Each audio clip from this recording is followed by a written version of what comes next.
crisis at the border is reaching its breaking point. We're not going to give them hundreds of billions of dollars and tell them that they're not going to use their strong immigration laws to help the United States. We are safe because we are a city of immigrants and asylum seekers. A prime example of what a total failure Donald Trump has been on the issue of immigration. Democrats, stop attacking Donald Trump and go find something positive that you can actually do for the country. A suspect has been arrested and charged with murder and kidnapping in connection with the death of a University of South Carolina student. Fallout continues from the Mueller probe. I completely think that they are willing to lie 100% for anything because they can't fight this president on policy. But I have, and my conclusion is Trump's clean as a whistle. Free at last, free at last. No collusion, no diggity, and no battle. At the Final Four Club, and they hail from Lubbock, Texas. The Red Raiders of Texas Tech are going to the Final Four for the first time in program history. Lost, but we had a furious rally in the ninth. We almost came back. It's early. We're playing good. We have a new pitcher, Paxton. I love that. It's early, we're playing good, but we lost. It's coming together. It's going to be a slow burn. But on the NCAA tournament side, if you didn't see how that UVA game ended, with a intentionally missed free throw, tipped back, buzzer beater to go into overtime, UVA. Really? I was sleeping. Exercising the demons of last year where they lost. They were the first number one seed ever to lose. Now they're in the Final Four. So huge hat tip to all those UVA fans. And if you needed a translator for that, you can join me, because I do. That was a quick summary. You're like, there's a tip, there's this. There's a tip. Virginia Cavaliers in the Final Four. You know what's funny? I used to be a cheerleader in middle school. Really? And I would just know when to cheer. But that was it. That was where it ended. The crowd roars. Yeah, I was like, okay, it's time. You were never a snake charmer, though, right? No, and I hear there's reptiles we on might the be show doing that today. again. Oh, so my someone's goodness. in We know trouble. it's your kryptonite, so we might have a little fun with so that's that. why it's going to be basically a continuing segment. Yeah, absolutely. Meanwhile, the president doubling down on his crackdown on illegal immigration, making it clear yesterday that he is going a full court press on Mexico and is threatening to shut down the southern border later this week. That's right. He also announced yesterday, and the State Department confirmed that we will be cutting payments, aid payments, to El Salvador, Guatemala, and Honduras over the fact that those countries have been unable to contain the flood of migrants heading through Mexico to our southern border. So yesterday we talked about potentially shutting down the southern border. 2 days ago. Excuse me. No, that's yesterday. The weekend is just 2 days. 2 days.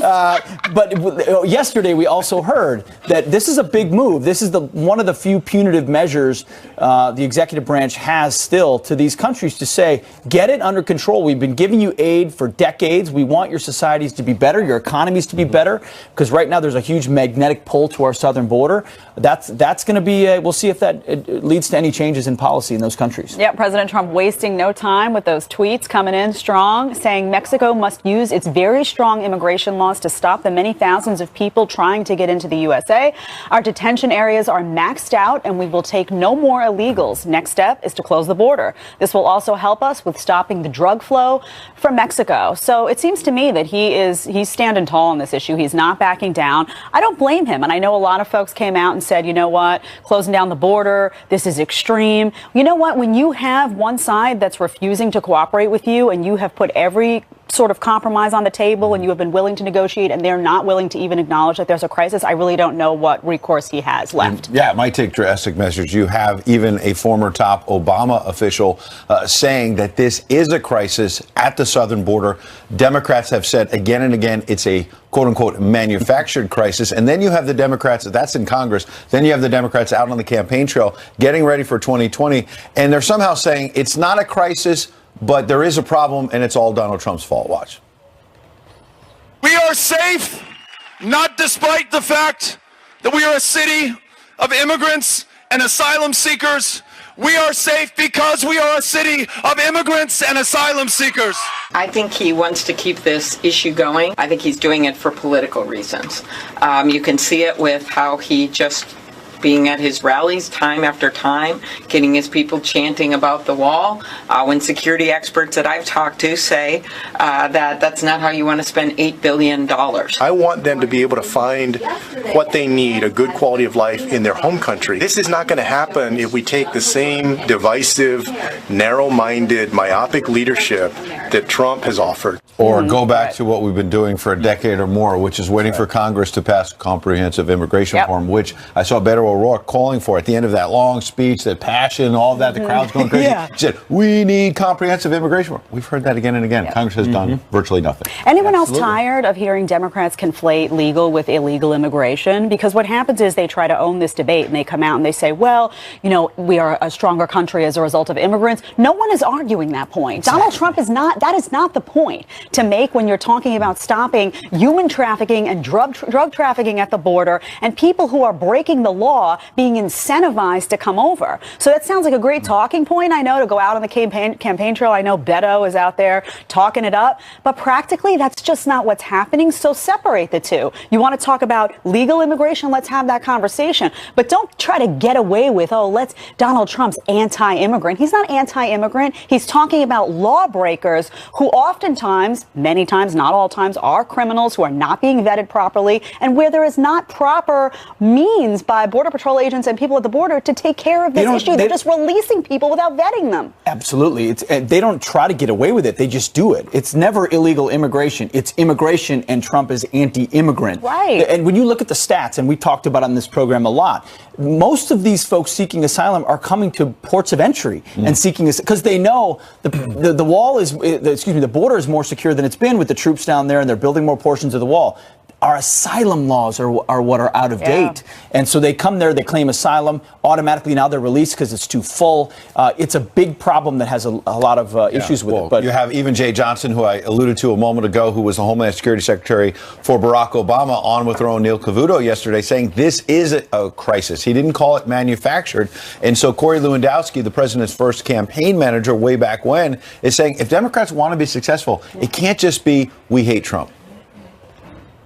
What we know is you can't just have a campaign against somebody else. That's what Elizabeth Warren is going to do. Beto O'Rourke, whose real name is Robert Francis O'Rourke, right? All they want to do is bash this president. But what they don't want to do is talk about his record of success, because he's delivered for the American people. The promises he's made is what he's kept. And if you look at every metric, people are better off today than they were 3 years ago when he took office. If you want to beat Donald Trump, come out with a plan that is better than what Donald Trump has done the last 3 years. Stop attacking Donald Trump and go find something positive that you can actually do for the country. And he's talking about actually pivoting to some issues. But Democrats have a hard time doing that when they're focused on beating up on the president about the wall and talking about the Mueller investigation. You win by being for something, not by being against someone. So people, you have to propose solutions. You have to be the party that people say, you know what, they're going to make my health care better.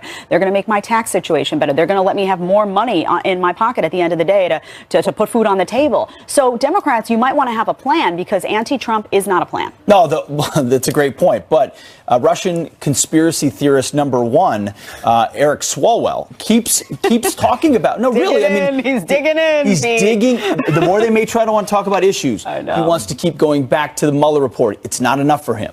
Listen. If William Barr refuses to release it in full and unredacted, will the Democratic leadership subpoena it? Will Adam Schiff subpoena it?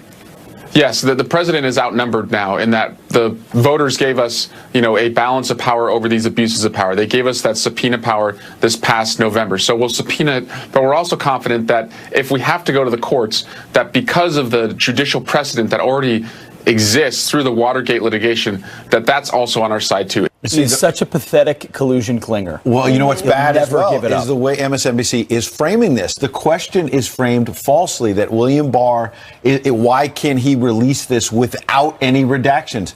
There is grand jury material in here. Everyone on all sides of this who's being honest knows that there have to be some redactions. I'm not saying it should be redacted 80% so we don't see what the president may or may not, his people may or may not have done wrong, what they were looking at, what they're investigating at.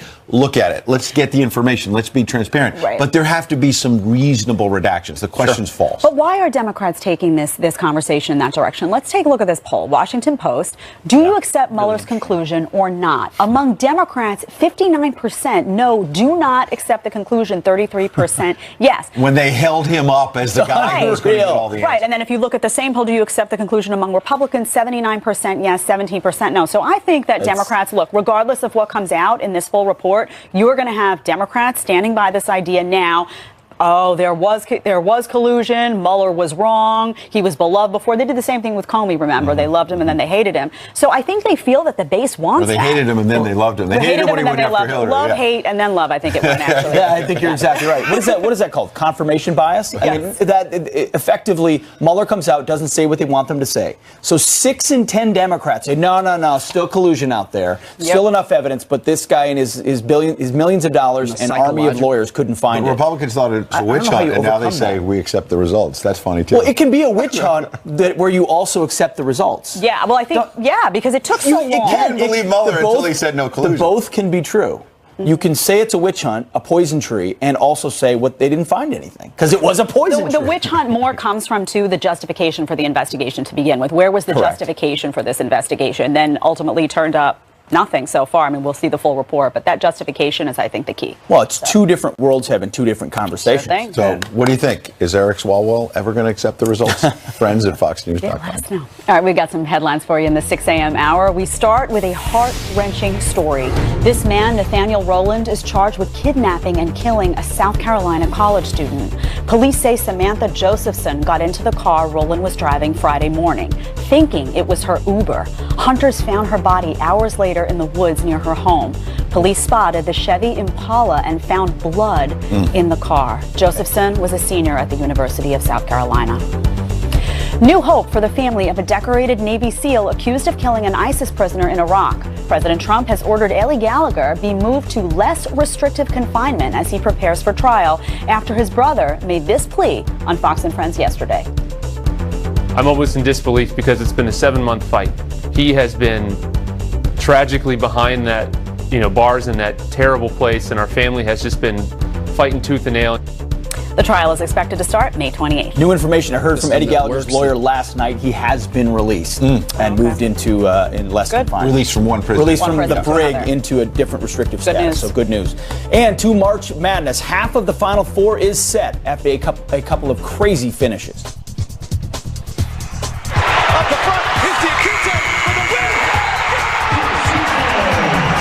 The definition of a buzzer beater. Top-seeded Virginia exercises their demons and beats Purdue in overtime, 80-75. That put them up by 1 in overtime. And Texas Tech taking its first ever trip to the Final Four, beating 1-seeded Gonzaga. They still don't have that title, even though they're a top-tier program. 2 more games today. Auburn takes on Kentucky, and the Dukies play Michigan State. Great games. Looking forward to it. The funny story is my dad's a big basketball guy, so he's probably at home like, I should have taught you something. All right, he's watching. Meanwhile, Alexandria Ocasio-Cortez is comparing the threat of climate change to this. September 11th, 2001, thousands of Americans died in the largest terrorist attack on U.S. soil. Well, our next guest worked for President Bush when 9/11 happened, and this morning he has a little message for AOC and her claims. And another airport bans Chick-fil-A. The growing outrage, we got that coming up. So tell me, girl. On the events of September 11th, 2001, thousands of Americans died in the largest terrorist attack on U.S. soil. And our national response, whether we agree with it or not, our national response was to go to war in one, then eventually 2 countries. 3,000 Americans died in Puerto Rico in the aftermath of Hurricane Maria. Where is our response? Well, there's Democratic Congresswoman Alexandria Ocasio-Cortez comparing the impact of climate change, yes, to September 11th and the terror attacks. Our next guest worked for President Bush when 9/11 happened. Joining me now, Republican strategist, former presidential speechwriter, Ned Ryan. Good morning, sir. Morning, Ed. Good to be with you. Good to have you. What's your reaction as someone who worked for George W. Bush? Well, this is absurd and unconscionable to equate the hoax of man-made global warming to one of the greatest terrorist attacks we've ever experienced in this country, Ed. And I'd also add into this, I had a grandfather that was a landing craft commander at D-Day, so I find them equating those massive sacrifices of 9/11 and D-Day with their pet political agenda. That's not a scientific research agenda. It is a political agenda, many times being driven by scientists who are on perpetual government grants, as Patrick Moore, founder of Greenpeace, pointed out. He said, you know, the climate crisis is a fake crisis. And to equate those with those massive sacrifices is unconscionable, and I think we should keep calling these people out for what they're doing. Yeah. The thing that's amazing, Ed, is how shrill they're getting as the Green New Deal is tanking and continuing to lose traction even with the Democratic Party. And I think she'll become even more shrill as we move along. Interesting point you make, because, as you know, the Senate Republican leader, Mitch McConnell, brought up the Green New Deal. Yes, he did it without hearings. And was it a political move? Likely, yes. But you couldn't get Democrats to vote for it. They were running for the hills. Doesn't that tell us that while AOC and others are pushing this, big taxes and all the rest to deal with climate change, her own party's not there? No, they're not there. In fact, again, I would point out to people it was 57-0. Every Democrat either voted against it or voted present. They didn't have the guts to actually stand up and vote for something that they say, you know, AOC says the world's going to end in 12 years. And Democrats are talking about this, many of them presidential candidates, and they don't even have the guts to actually vote for it when they're given the chance. I would point this out, too. Socialists like AOC, everything that they're pushing, whether it's Green New Deal or Medicare for all or free college or universal basic income, this is all socialism. They're pushing this, and they realize that most Americans will not accept socialism unless they are motivated by fear. AOC and her socialist compadres are nothing but fear-mongers because they think that is what will motivate Americans to accept their absurd agenda. Ned, on the other hand, I've got a minute left. I heard you use the word hoax a couple of times on climate change. That's right. And AOC and others would say, whether you like the specifics or not, what they're talking about is a mobilization, getting the country together. Does it make it sense for your party to ignore the idea of mobilization, even if her analogies are wrong, and just deal with climate change instead of calling it a hoax? Well, I think climate change is real, and I would agree with Patrick Moore that it happens. We go through cycles in our planet's history.